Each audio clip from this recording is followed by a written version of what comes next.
there, Tiffany Norton on the red carpet for the Twin Cities Film Fest 2023, and I get to talk to a director. And pretty excited. Everybody, huge turnout tonight for the screening of your premiere, the Showdown at the Grand. Thanks for stopping by and doing a little conversing with me, Orson. How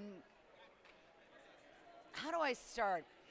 There's so many cool things. I don't want to blow anything because I know some of the people that are going to the show are going to listen to what I'm saying. But there's a lot of comedy.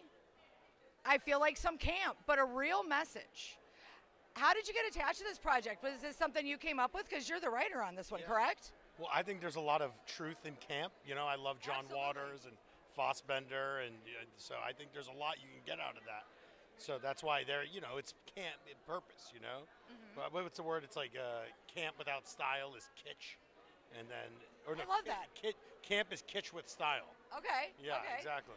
So, yeah. But you're talking about a heavy subject, but you're not necessarily approaching it in the most head-on heavy of ways, right? Yeah, I mean, I wrote this script when lockdown started and all the theaters started closing down. Mm-hmm. So for me, it was very personal to my own industry, but also just the changes in society, kind of moving from a more kind of tribal, closer society into this kind of corporatized, whitewashed, sterile world that I'm seeing happening. You know, we see it in the design of the apartment buildings, of, the restaurants. Nothing's meant to last. Kind of like, fast fashion, fast economy. So, yeah, and that's why with the message, it's because the camp allows a barrier to entry. I could be super elitist if I wanted to and acted like, this was something that was only for the elites, but I don't want to be that. That's not where my heart is. So. No, well, and that's not. Thank you for saying that. I not that you would know this, but I do stand-up comedy, and I've been doing that for 10, 15, whatever years, right? Toiling in anonymity. But but all of our stages went away as well. And those independent rooms and those independent voices, but there are still big chains that are operating and all that kind of stuff. And then how do you support those dissenting voices and those contrarians, I guess, in society? Well, they don't. They don't want contrarians. And if they are contrarian, they co-opt it and then regurgitate it back to you as advertising.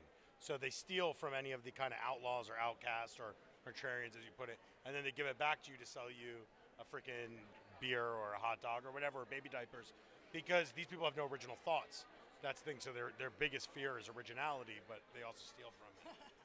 You're not lying there. No. Oh, my goodness. All right, well, I could talk all day about this and the fall of society and everything else, but, your screening is going to start in just a moment. But this is a hopeful movie. This is a hopeful movie Good. That says we should fight for what we love, but it will live long. Art lives long past us. Also, to see this movie in theater, support the Twin Cities Film Fest, support theater. Thank you so much, and congratulations on the screening of your film here at the Twin Cities Film Fest. Showdown at the Grand. Orson, Oblowitz, thank you so much for taking the time.